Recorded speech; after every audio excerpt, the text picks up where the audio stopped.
ډېره مننه تاسو موږ له وخت راکړه او تاسو چې څنګه بیان کړل زموږ حکومت د جرګې پلیټفارم د پاکستان مختلفو صوبو مختلف ښارونو کې کار کوي د عزیزانو لپاره عزیزانو ته کومې ستونزې دي هغې د حل لپاره خپل اواز اوچتوي او دلته اوس تاسو بیانوي د فلسطین د حق لپاره او د اسرائیل د ظلم د خلاف لپاره د حکومت د جرګې د پلیټفارم نه د عزیزان راوتي دي او خپل اواز خپل احتجاج ریکارډ کوي د دې نه مخکې په لاهور کې محمد دوی جرګې خپل احتجاج ریکارډ کړی په راولپنډۍ کې پېښور کې او نن په ضلع مومند کې د خپل اواز اعلی حکام ته رسوي چې اسرائیل سره هر قسم تعلقات دي خو په دې باندې دا کوم مظلوم مسلمانان چې دې باندې حکمرانان له غیرت پکار دي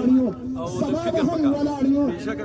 او موږ باندې صاحب دا مینو چې ستاسو دا تنظیم پر ځای کې ایکټیو دی که په مومندو کې دی که په پینډای کې دی که په لاهور کې دی ډېر ایکټیو دی د دې متعلق تاسو وایئ د خپل تنظیم متعلق الحمدلله تاسو ته چې بیان وکړئ چې زموږ حکومت لویې جرګې مختلفو ښارونو کې د خپل عزیزانو د ستونزو د حل لپاره د اتفاق لپاره د اتحاد لپاره د خپل وطن لپاره دا تنظیم ساز کړی دی او مقصد یې دا دی چې د خپل عزیزان د یو پلیټفارم ته راغونډول او د دوی ستونزې حل کولو لپاره اتفاق سره د دې حکومت لویې جرګې د پلیټفارم نه حل کولو لپاره موږ دا تنظیم ساز کړی او مقصد یې موږ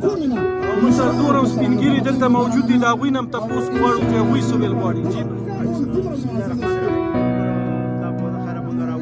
دومره معزز یاستئ چې هر کس والله استقبال دی چې هغوی کندونه چپه واخیستلی شي نن چې په کوم کم درد مسلمان راوتلی دی دا چې څومره هم وسپارلی شي دا کم دی لماذا زه درخواست کوم او څوک به خفه کېږئ نه کومه جذبه چې راوړېږي جذبه د الله زما په خپل دربار کې قبول منظور وګرځي د قرآن د تلاوت لپاره مفتي رضوان صاحب ته دعوت ورکوم چې هغوی